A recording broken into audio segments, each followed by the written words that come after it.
জয়রাম বন্ধুরা, আজকে আমি রান্না করেছি দেখো কচু দিয়ে মাছের মাথা দিয়ে।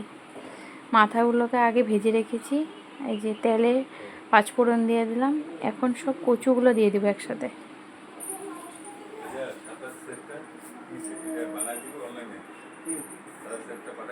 কচুগুলোকে একটু নাড়াচাড়া করে দিলাম।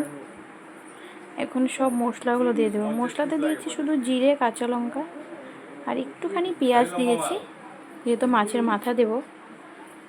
আর এখন পরিমাণ মতো নুন, হলুদ গুঁড়ো আর এই যে লঙ্কার গুঁড়ো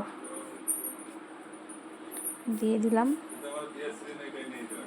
এখন একসাথে ভালোভাবে মশলাটাকে মিশিয়ে দেব।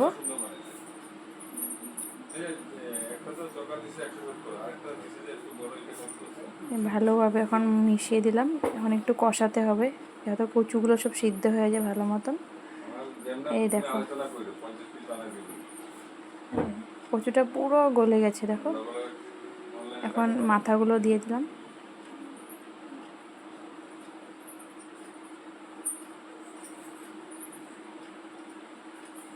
এখন পরিমাণ মতন জল দিয়ে দিলাম।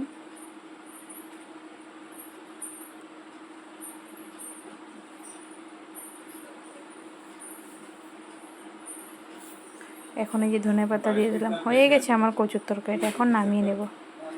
এইভাবে রান্না করলে বহুত টেস্টি লাগে খেতে। তোমরা বানিয়ে খাবে। আর তোমরা কে কীভাবে রান্না করো আমাকে একটু বলো। আমি তো এইভাবেই রান্না করি। এই দেখো আমার কচুটা রেডি, মাছের মাথা দিয়ে কাঠি কচু। Tata bye.